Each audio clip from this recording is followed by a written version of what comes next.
Advances in the use of new and more efficient building materials such as high-strength concrete and recycled materials. The construction industry has made significant progress in recent years in the use of new and more efficient building materials. One such material is high-strength concrete, which is stronger and more durable than traditional concrete. High-strength concrete is made by using a lower water-to-cement ratio and a higher cement content than traditional concrete. This results in a material that is significantly stronger and more resistant to cracking and other forms of damage. In addition, high-strength concrete is also more durable, with a longer lifespan than traditional concrete. Another innovative building material that has gained popularity in recent years is recycled materials. Recycled materials such as glass, plastic, and metal are being used to create new building materials that are both sustainable and cost-effective. For example, recycled plastic can be used to create building blocks that are lightweight, durable, and resistant to moisture and pests. These blocks are also cost-effective, as they are made from recycled materials and require less energy to produce than traditional building materials. Similarly, recycled glass can be used to create building insulation that is both efficient and environmentally friendly. This insulation is made by grinding recycled glass into a fine powder, and then mixing it with a binding agent to create a lightweight,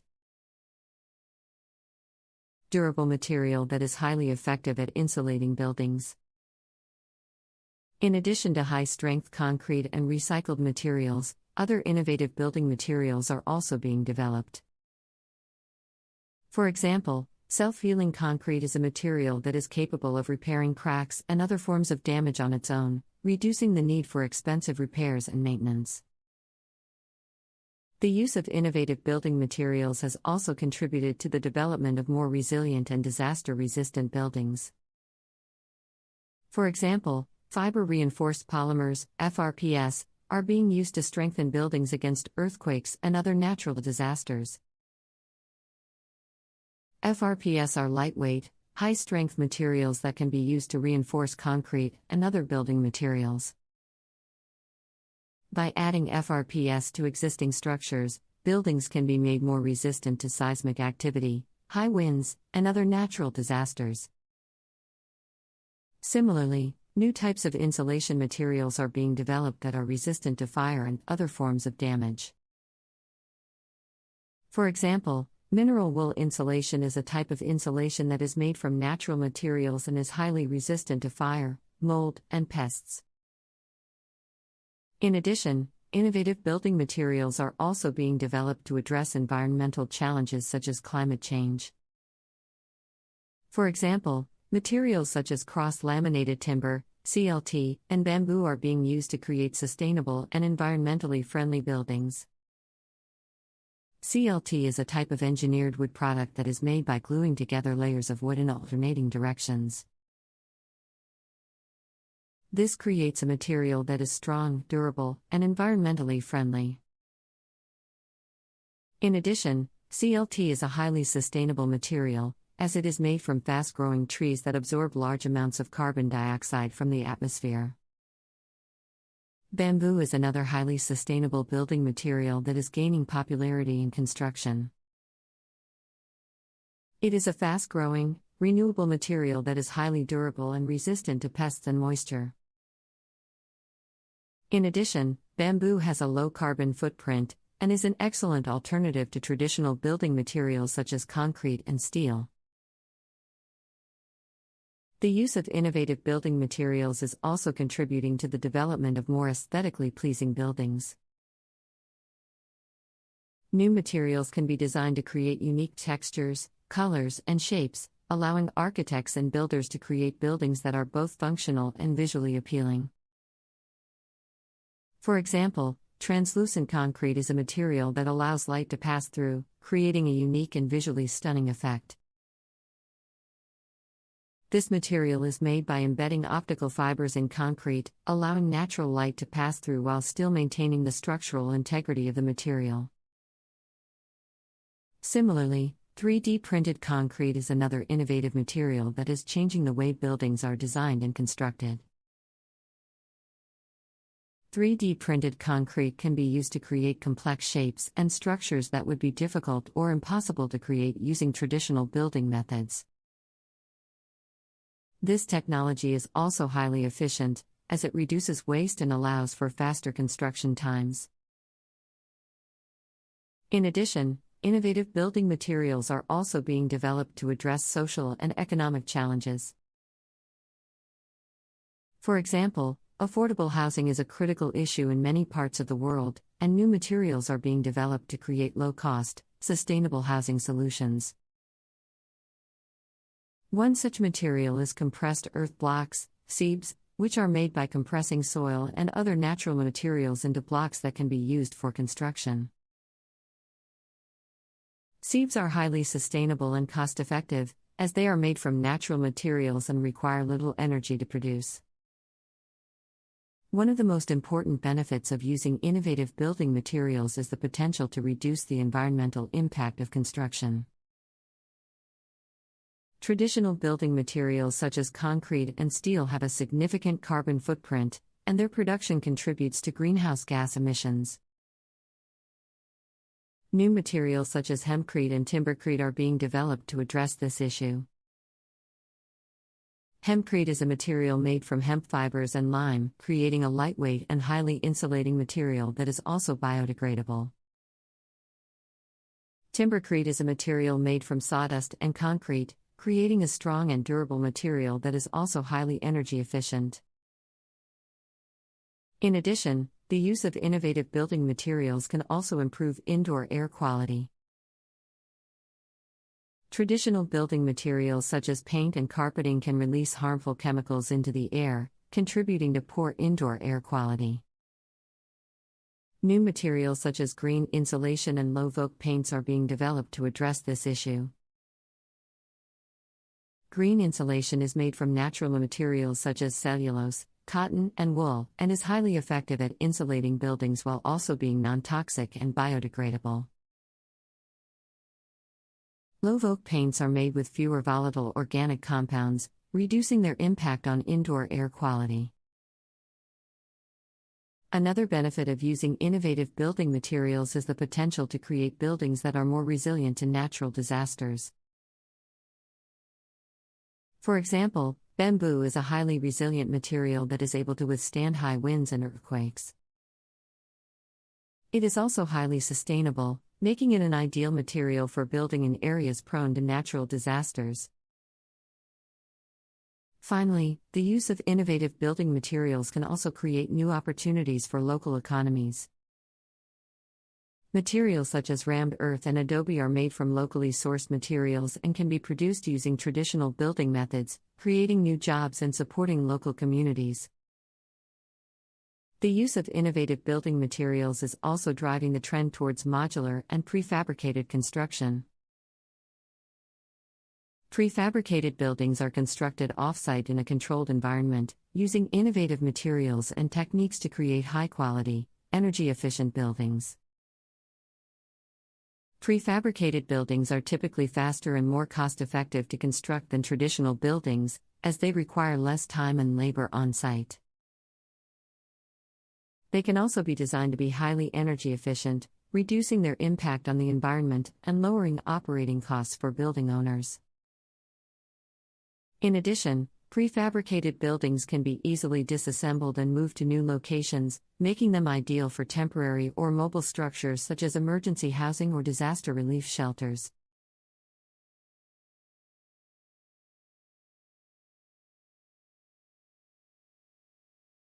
Inside research planes.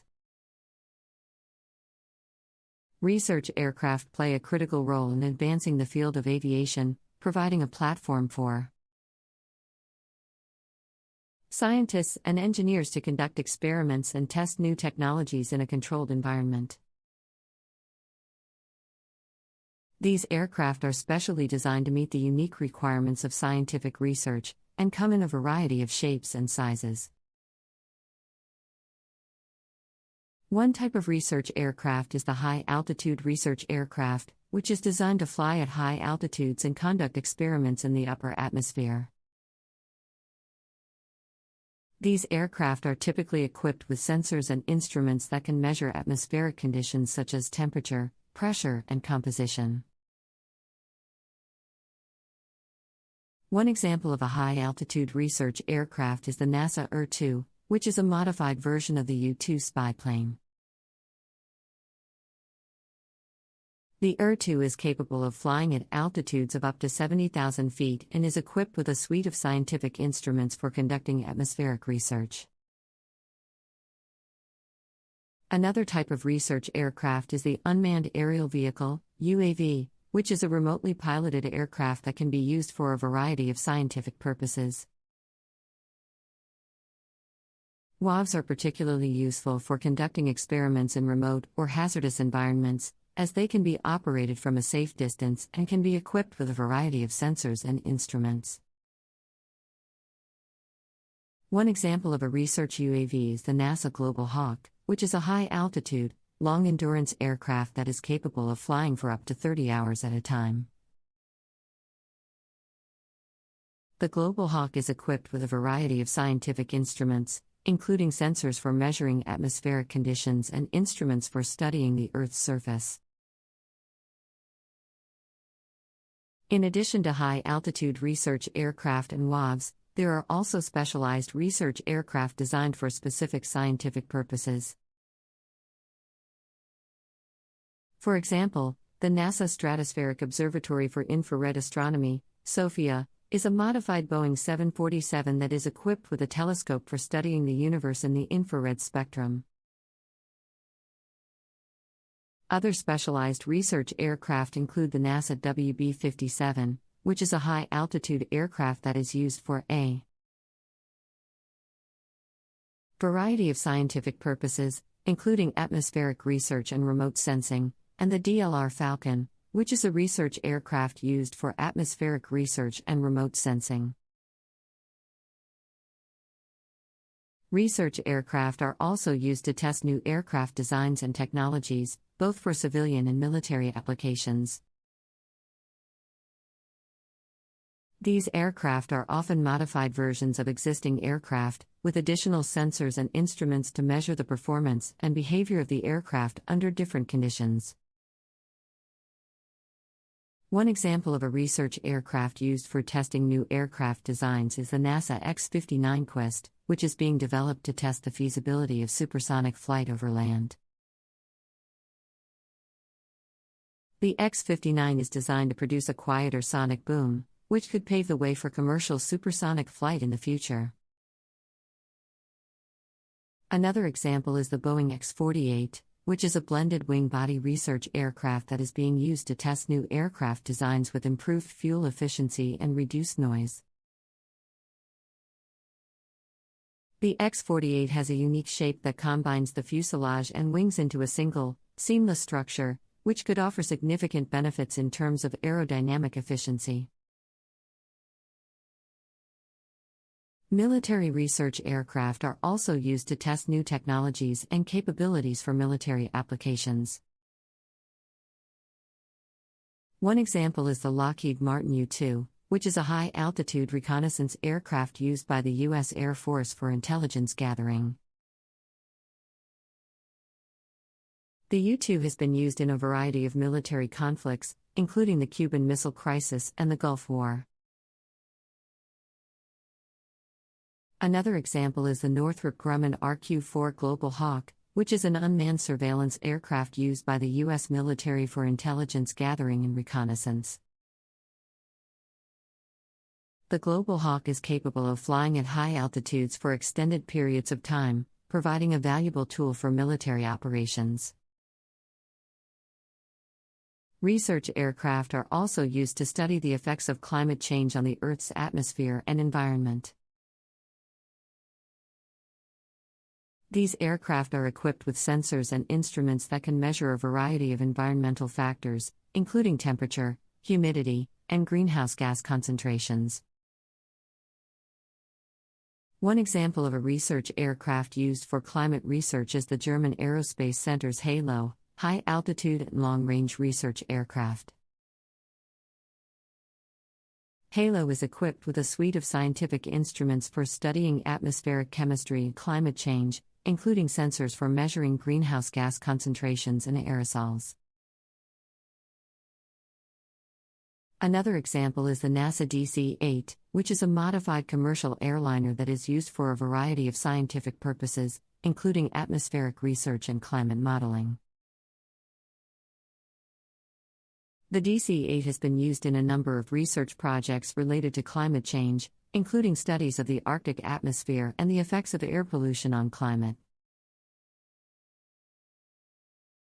Research aircraft are also used to study the Earth's oceans and marine ecosystems. These aircraft are equipped with sensors and instruments that can measure a variety of oceanographic data, including sea surface temperature, ocean currents, and marine life populations.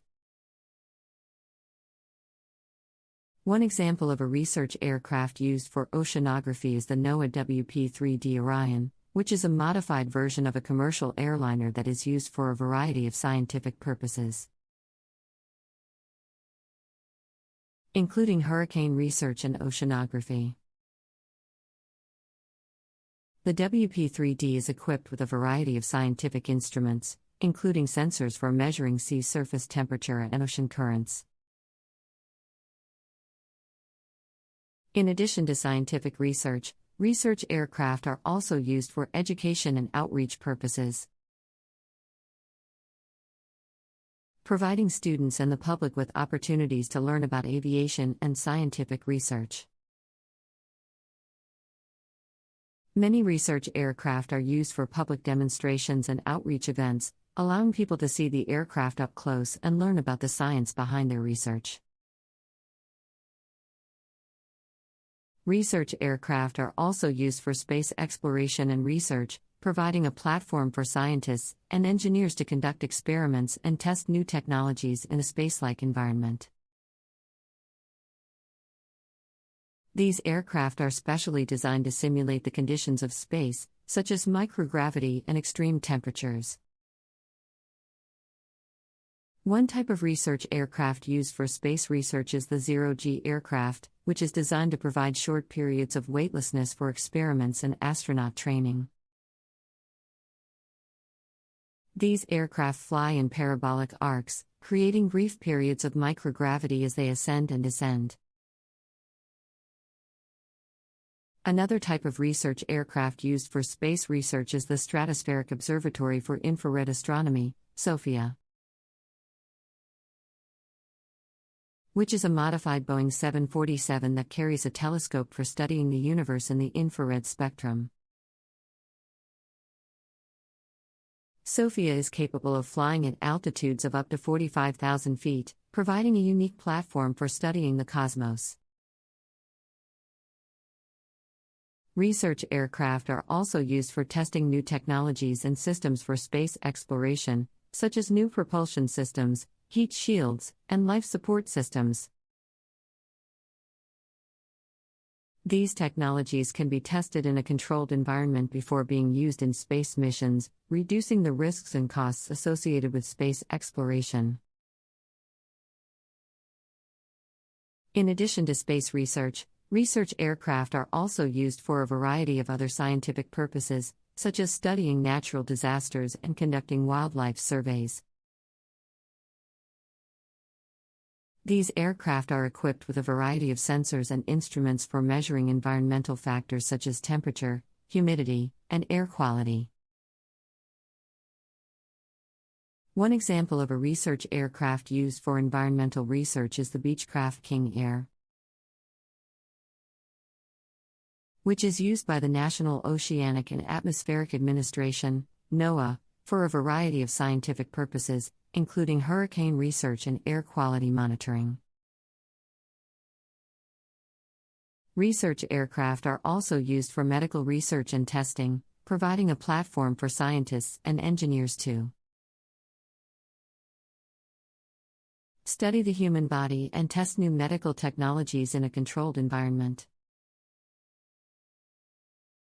These aircraft are specially designed to simulate the conditions of high altitude, low oxygen levels, and rapid pressure changes that occur during air travel. One type of research aircraft used for medical research is the reduced gravity aircraft, which is designed to simulate the conditions of microgravity for experiments related to human physiology and fluid dynamics. These aircraft fly in parabolic arcs, creating brief periods of weightlessness that allow researchers to study the effects of microgravity on the human body.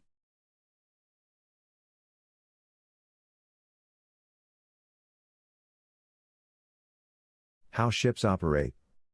Ships have been used for transportation, commerce, and warfare for thousands of years. Modern ships are complex machines that require skilled crews to operate and maintain. There are many different types of ships, each with its own unique operating and functional characteristics. One type of ship is the cargo ship, which is designed to transport goods across the ocean. Cargo ships come in a variety of sizes and shapes, from small container ships to massive bulk carriers. Cargo ships are operated by skilled crews who are responsible for loading and unloading cargo, navigating the ship, and maintaining the ship's systems and equipment. Another type of ship is the cruise ship, which is designed for leisure travel. Cruise ships are equipped with a variety of amenities, including restaurants, bars, pools, and entertainment venues.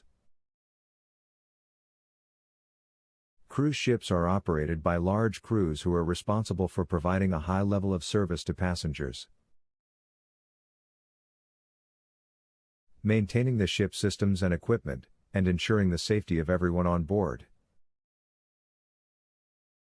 Military ships are another type of ship, designed for use by naval forces in combat and other military operations. Military ships come in a variety of types, including aircraft carriers, submarines, and destroyers. These ships are operated by highly trained crews who are responsible for the ship's weapons systems, navigation, and communication equipment. Tankers are another type of ship, designed to transport liquids such as oil and gas across the ocean.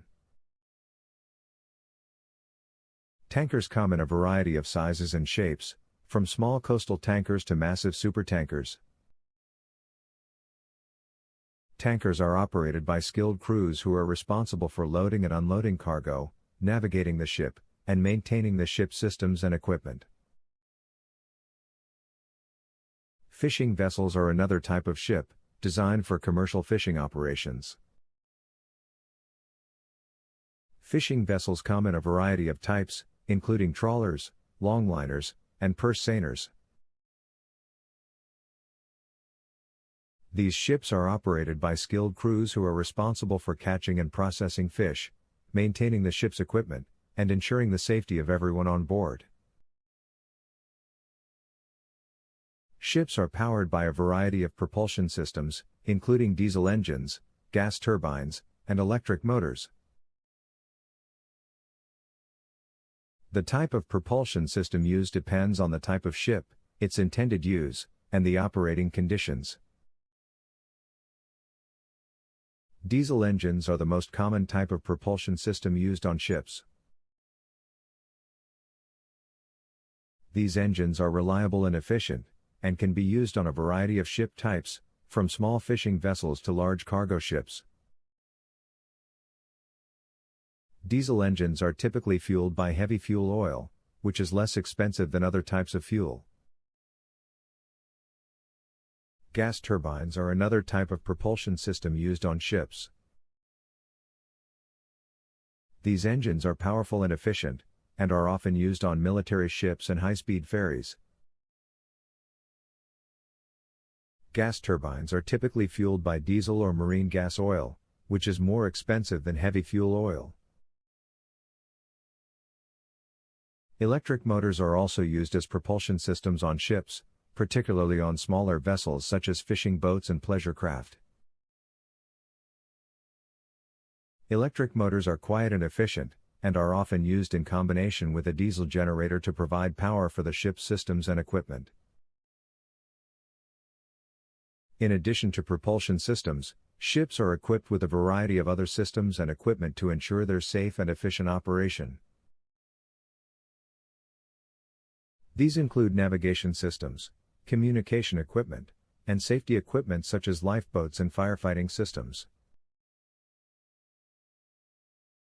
Navigation systems include radar, GPS, and electronic charts, which are used to navigate the ship and avoid hazards such as rocks, shoals, and other vessels. Communication equipment includes radios, satellite phones, and other devices that allow the crew to communicate with other ships, ports, and authorities. Safety equipment includes lifeboats, life rafts, and firefighting systems, which are essential for ensuring the safety of everyone on board. Lifeboats and life rafts are designed to provide a means of escape in the event of an emergency, while firefighting systems are used to control and extinguish fires on board the ship. Ships also have a variety of systems and equipment for handling cargo, such as cranes, winches, and cargo holds. These systems are essential for loading and unloading cargo, and for ensuring that the cargo is transported safely and securely. Cranes are used to lift and move cargo on and off the ship, while winches are used to control the movement of cargo on board the ship. Cargo holds are large compartments on the ship where cargo is stored during transport. Another important system on ships is the ballast system, which is used to control the ship's stability and draft. Ballast water is taken on board the ship to help control its buoyancy, and is discharged when the ship needs to adjust its weight and balance. Ships also have a variety of safety systems and equipment to help prevent accidents and respond to emergencies. These include fire detection and suppression systems, emergency lighting, and life-saving equipment such as life jackets and life rafts. In addition, ships are subject to a variety of regulations and standards designed to ensure their safety and protect the environment. These regulations cover everything from ship design and construction to the operation of the ship's systems and equipment. Ships are also equipped with a variety of communication systems to allow for effective communication between the crew, other vessels, and authorities on land. These communication systems include radios, satellite phones, and email systems. In addition, many ships are now equipped with satellite internet systems, allowing for high-speed internet access even when at sea. Ships also have advanced weather monitoring and navigation systems to help ensure safe and efficient operation. These systems can provide real-time weather updates, as well as information on sea conditions, currents, and other factors that can impact the ship's operation. Many ships are also equipped with advanced environmental monitoring systems to help track and minimize the ship's impact on the environment. These systems can monitor everything from air and water quality to noise levels and wildlife populations. Another important aspect of ship operation is maintenance and repair. Ships require regular maintenance to ensure that they remain in good working order and are able to operate safely and efficiently. This includes regular inspections, cleaning, and repair of systems and equipment. Ships are also subject to regular safety inspections and audits, both by regulatory authorities and by industry organizations. These inspections help to ensure that the ship is in compliance with all relevant regulations and standards, and that it is being operated safely and responsibly. Ships are also subject to various regulations and laws governing their operation, safety, and environmental impact. These regulations are designed to ensure that ships are being operated safely, responsibly, and in compliance with environmental standards. International Maritime Organization, IMO, is the United Nations agency responsible for ensuring safety and security of shipping and the prevention of marine pollution by ships.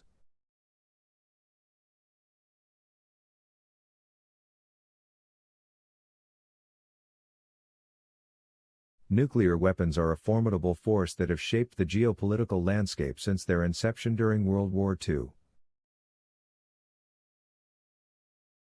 They possess an immense destructive power, capable of obliterating entire cities and causing long-lasting environmental damage.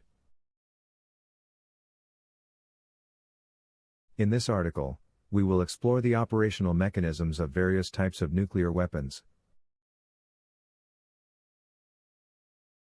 including fission bombs, fusion bombs, and neutron bombs, to provide a better understanding of their inner workings. Fission bombs.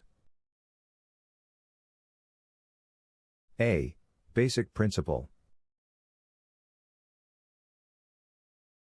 Fission bombs, also known as atomic bombs or A-bombs, rely on nuclear fission to release a massive amount of energy.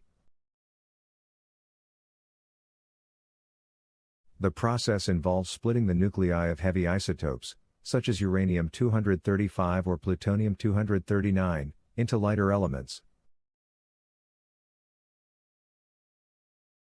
This splitting releases an enormous amount of energy in the form of a blast, heat, and radiation. B. The mechanism. The core of a fission bomb contains the fissile material, uranium-235 or plutonium-239. It is surrounded by a tamper, which helps maintain the core's shape and reflects neutrons back into the core to sustain the chain reaction. Initiation. To initiate the nuclear chain reaction, the fissile material needs to reach a critical mass. This is achieved by using conventional explosives to compress the core, increasing its density and allowing the neutrons to interact with more nuclei. Chain reaction. When the fissile material reaches critical mass, a neutron source releases neutrons into the core. These neutrons cause the fissile material's nuclei to split, releasing more neutrons that go on to split more nuclei. This creates a self-sustained chain reaction that rapidly releases an enormous amount of energy. 2. Fusion bombs. A. Basic principle.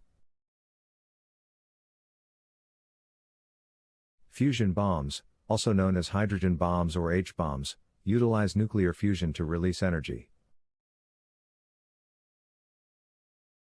The process involves combining lighter isotopes, such as deuterium and tritium, to form heavier elements like helium. This fusion releases a vast amount of energy, making these bombs far more powerful than fission bombs.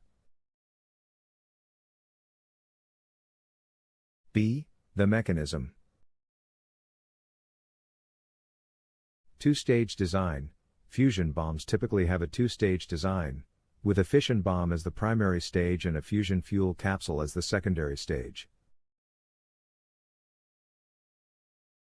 Primary stage.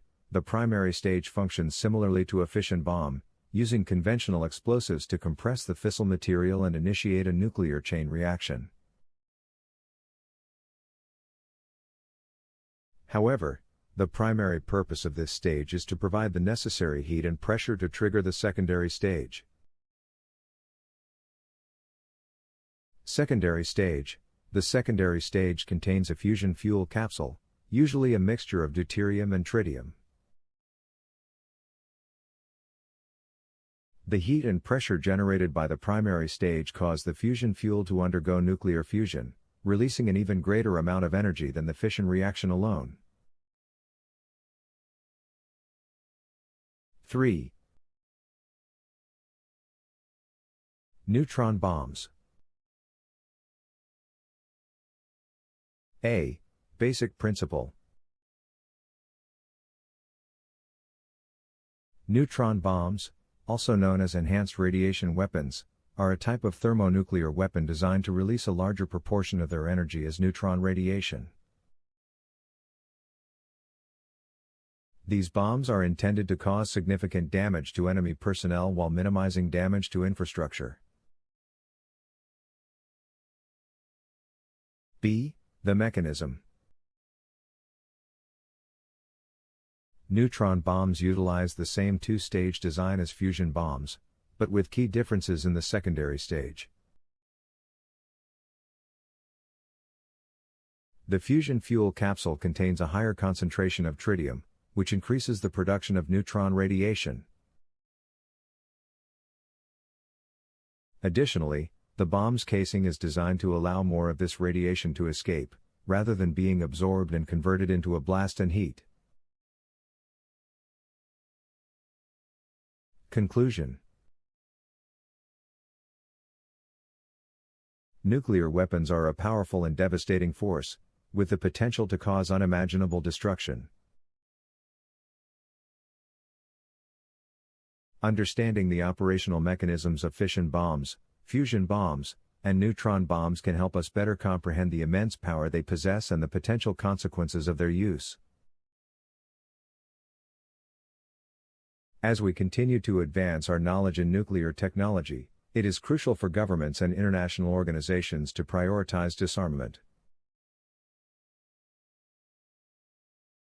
non-proliferation, and responsible handling of these weapons.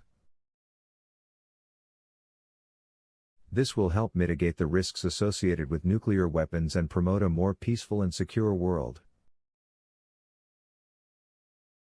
Fission bombs, a deeper look. A fission bomb, as mentioned earlier, is a type of nuclear weapon that relies on the energy released through nuclear fission to create an explosion.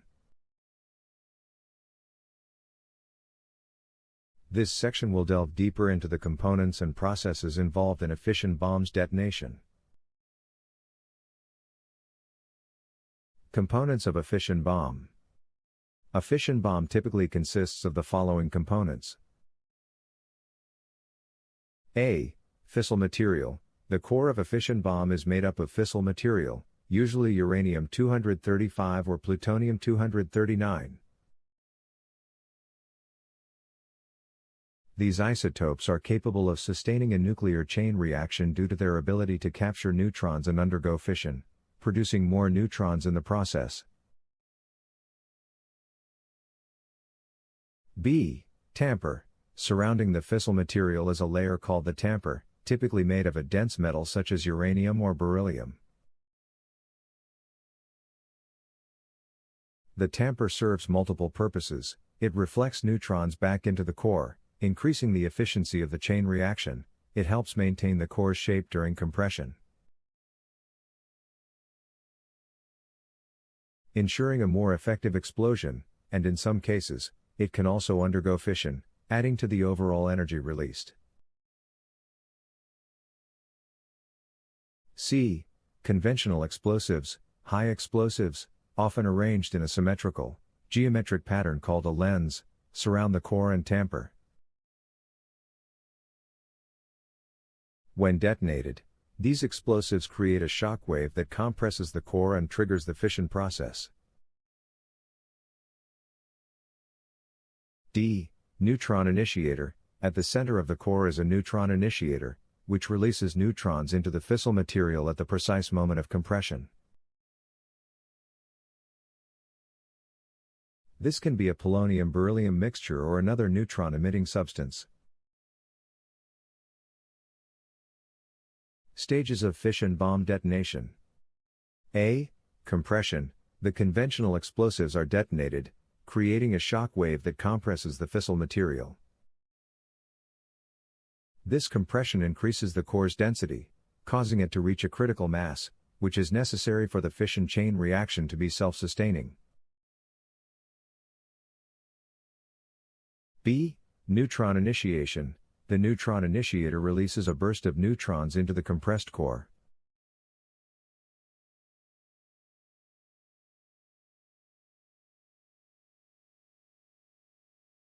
The development of chemical weapons is a dark chapter in the history of warfare.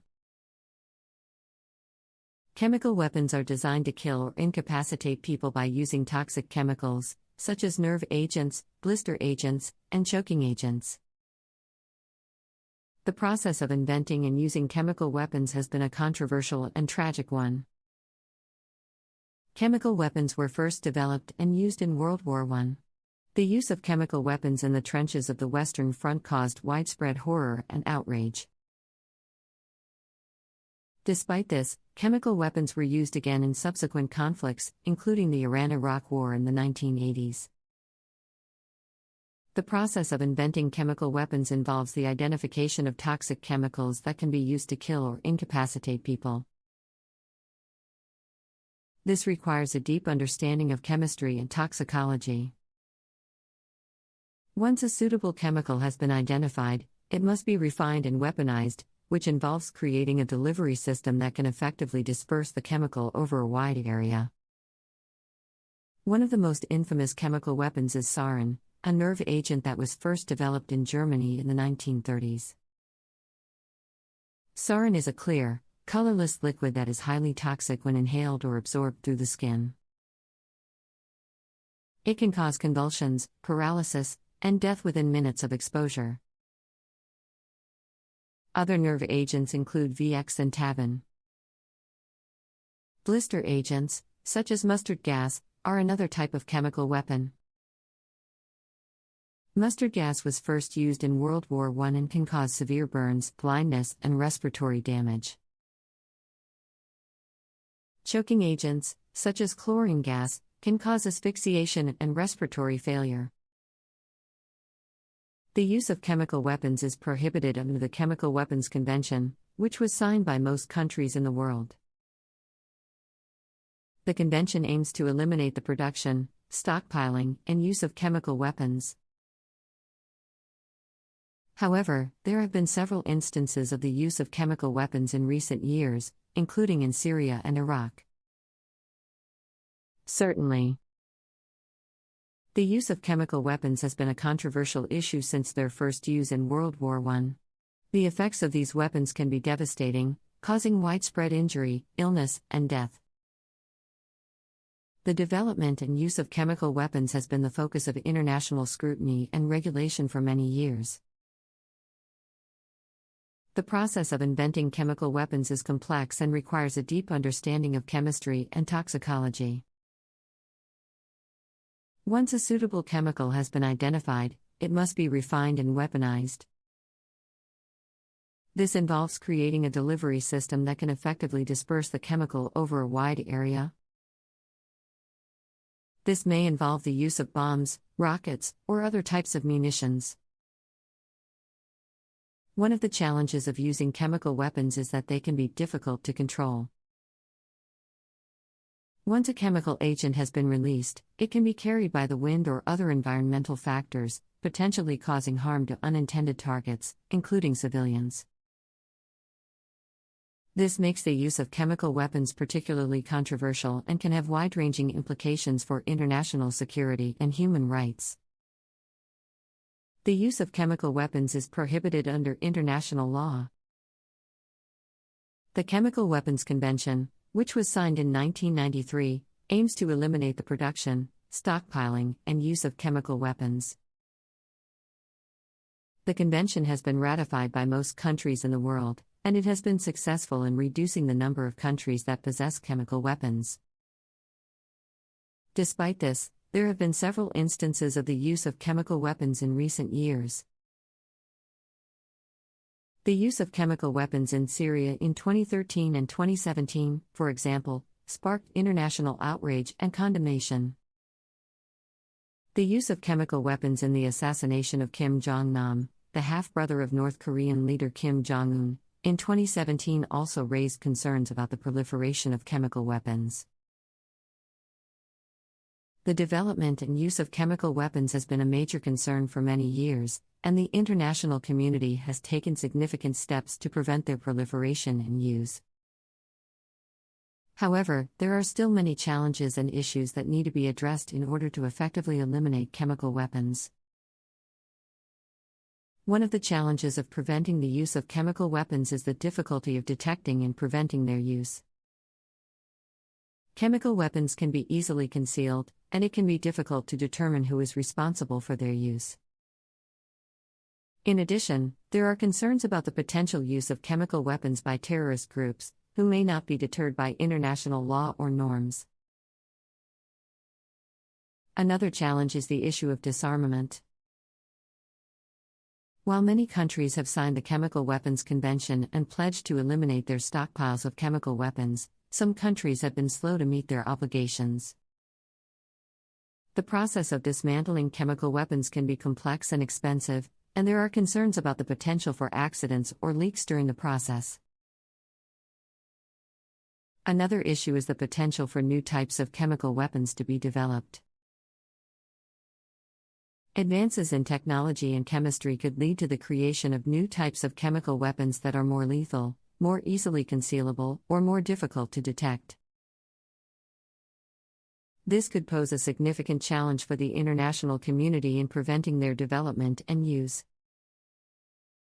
Finally, there are concerns about the environmental and health effects of chemical weapons. Chemical weapons can have long-term health effects on those who are exposed to them, and they can also cause significant environmental damage. The cleanup of chemical weapons can be difficult and expensive, and there are concerns about the potential for contamination of land and water resources. In conclusion, while progress has been made in preventing the development and use of chemical weapons, there are still many challenges and issues that need to be addressed. The international community must continue to work together to prevent the proliferation and use of chemical weapons, and to address the challenges and issues that arise in the process. Chemical weapons have been used throughout history, and their use has caused widespread death and suffering. In response to this, the international community has taken many steps to prevent the proliferation and use of chemical weapons. One of the most significant steps was the Chemical Weapons Convention, CWC, which was adopted in 1993 and came into force in 1997. The CWC prohibits the development, production, stockpiling, and use of chemical weapons, and requires the destruction of existing chemical weapons. The CWC has been ratified by 193 countries, making it one of the most widely accepted arms control treaties in history. Another important step was the creation of the Organization for the Prohibition of Chemical Weapons, OPCW, which is responsible for implementing the CWC. The OPCW is responsible for verifying the destruction of chemical weapons and ensuring compliance with the CWC. It has been instrumental in overseeing the destruction of chemical weapons stockpiles in several countries, including the United States, Russia, and Syria. Despite these efforts, there have been several instances of the use of chemical weapons in recent years. The most notable of these was the use of sarin gas in Syria in 2013, which killed hundreds of people.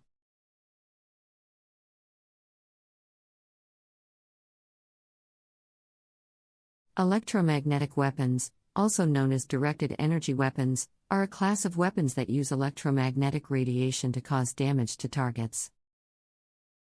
These weapons have been the subject of much research and development by militaries around the world.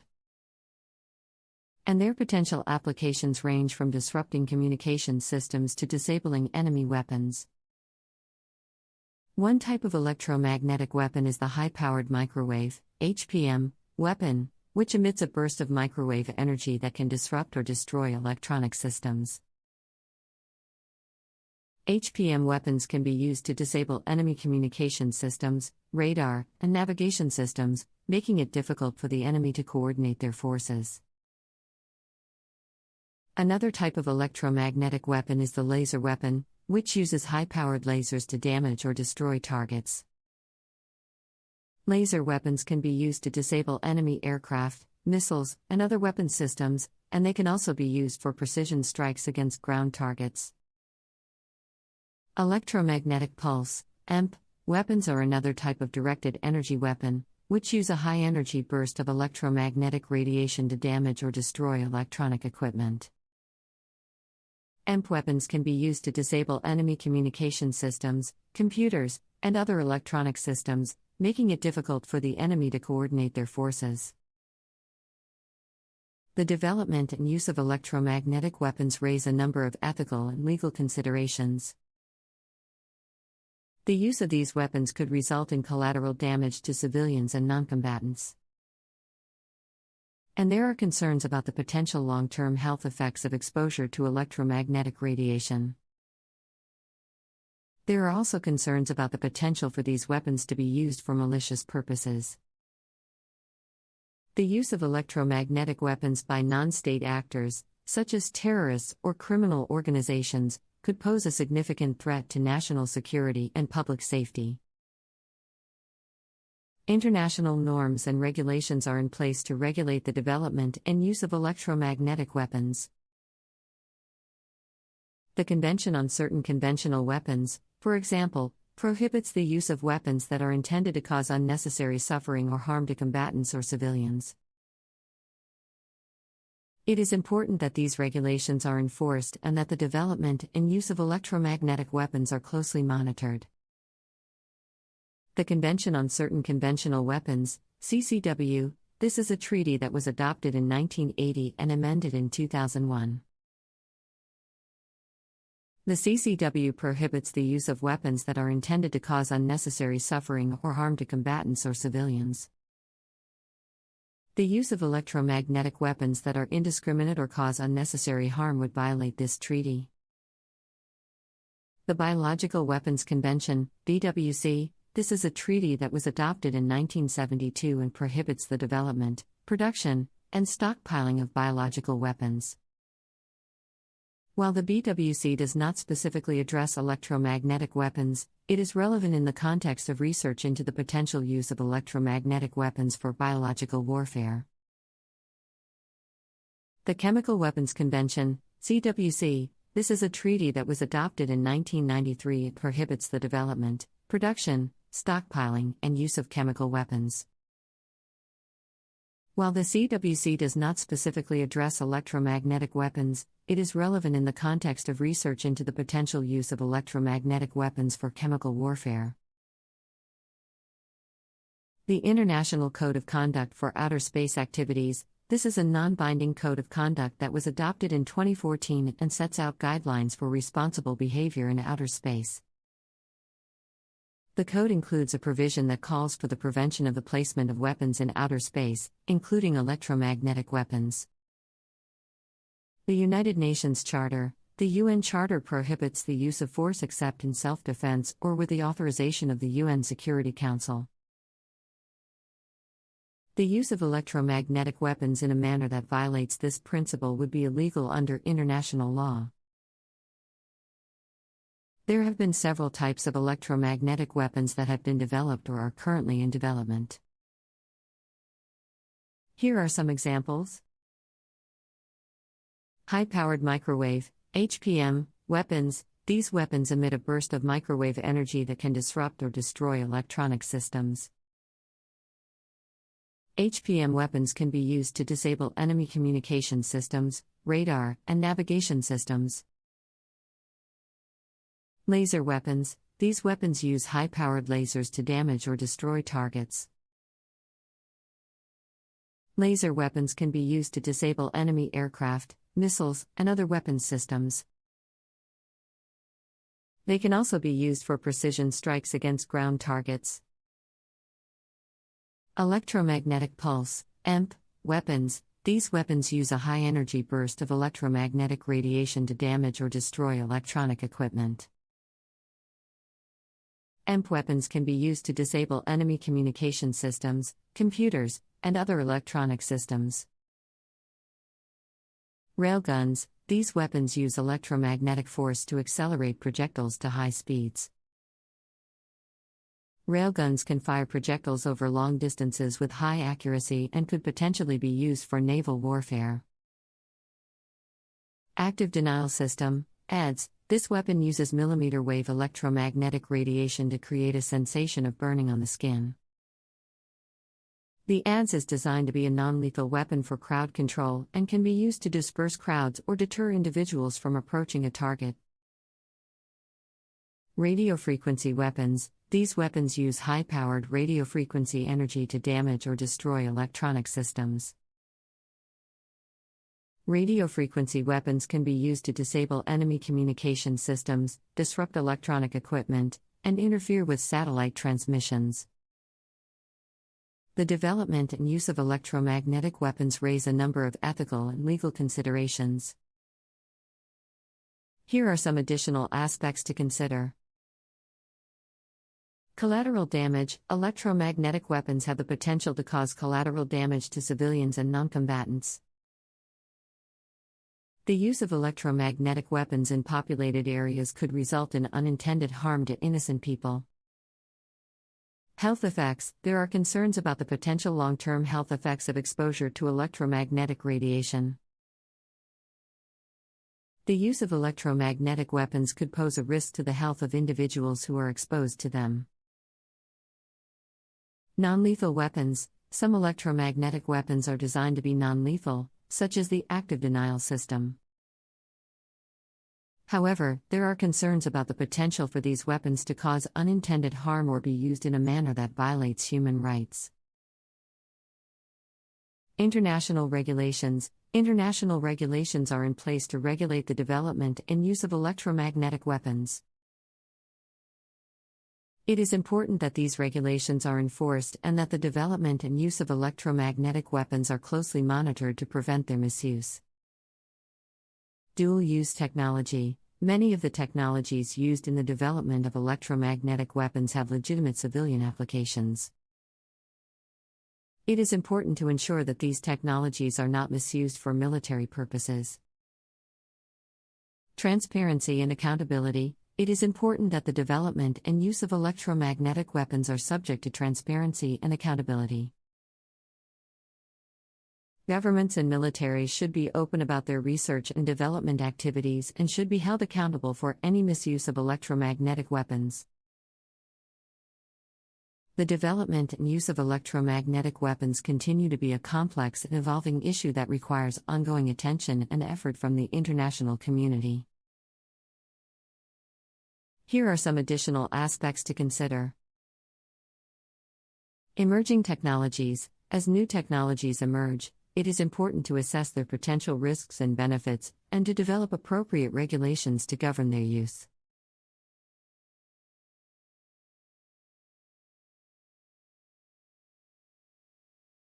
Spacecraft, also known as spacecraft, are vehicles designed to operate in outer space. They are used for a variety of purposes, including scientific research, communication, and military applications.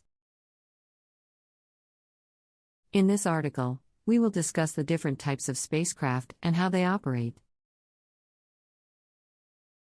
Satellites. Satellites are spacecraft that orbit the Earth or other celestial bodies.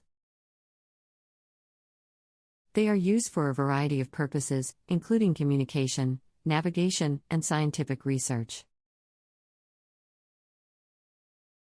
Satellites are typically launched into orbit using rockets and are powered by solar panels or batteries. They can be placed into different orbits depending on their intended use, such as geostationary orbit for communication satellites or polar orbit for scientific research. Space probes. Space probes are unmanned spacecraft that are designed to explore space and gather scientific data. They are equipped with scientific instruments and cameras to study planets, asteroids, and other celestial bodies. Space probes are typically launched into space using rockets and are powered by solar panels or batteries. They can travel long distances and may take years to reach their destination.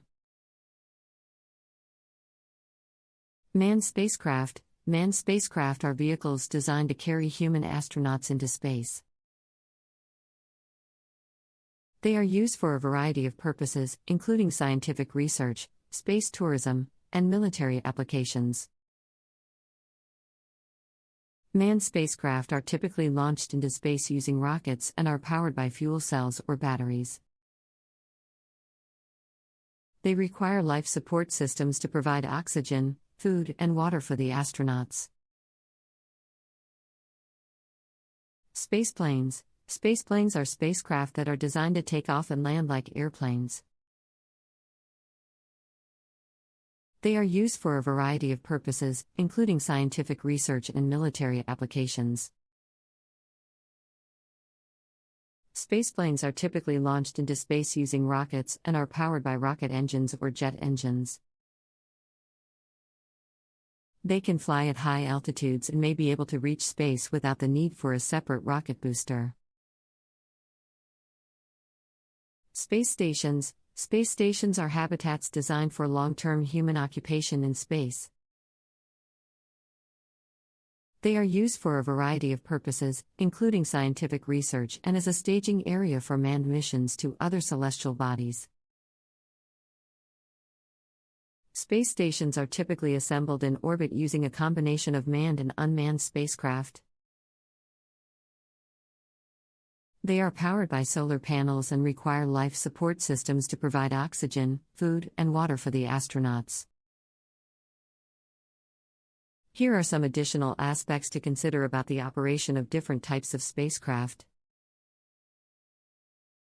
Launch vehicles. All spacecraft require a launch vehicle to lift them off the ground and into space.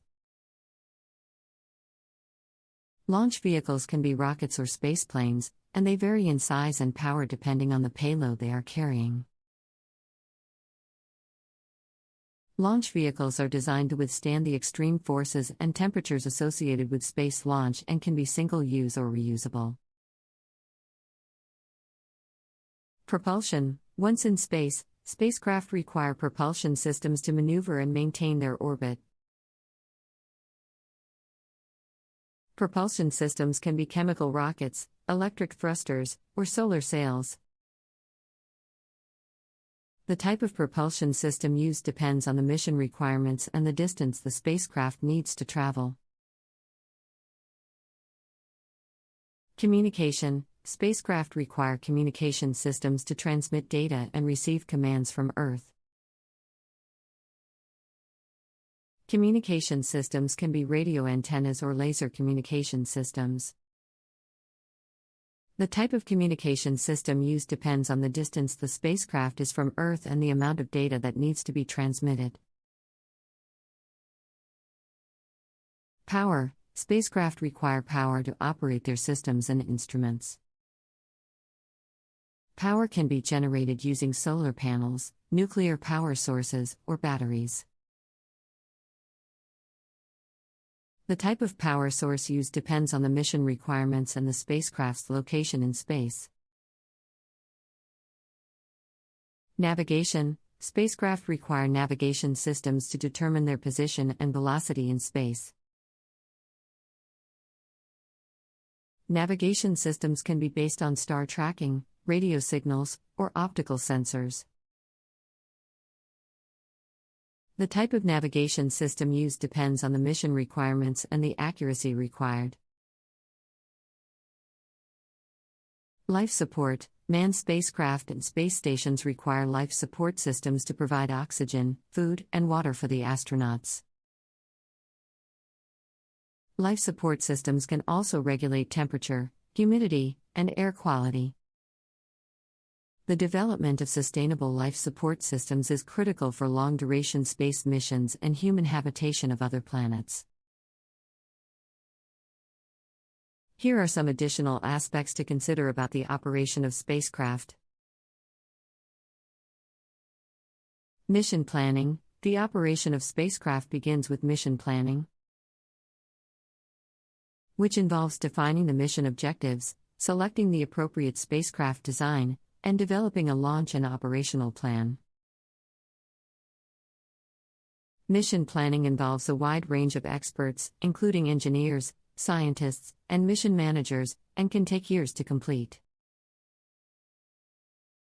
Operations control. Once spacecraft are launched, they are monitored and controlled from mission control centers on Earth. Operations control involves monitoring spacecraft health, analyzing data, and sending commands to the spacecraft to perform mission objectives. Operations control requires a dedicated team of experts working around the clock to ensure the success of the mission. Data analysis. Spacecraft generate vast amounts of data that must be analyzed to achieve mission objectives. Data analysis involves processing and interpreting data to make scientific discoveries, develop new technologies, and improve spacecraft design. Data analysis requires a combination of expertise in science, engineering, and computer science. Collaboration. The operation of spacecraft often involves collaboration between multiple organizations, including government agencies, private companies, and international partners. Collaboration allows for the pooling of resources, expertise, and funding, and can lead to more successful and impactful missions. Risk management. The operation of spacecraft involves inherent risks, including launch failures, equipment malfunctions, and human error. Risk management involves identifying potential risks, developing mitigation strategies, and preparing contingency plans to minimize the impact of unforeseen events.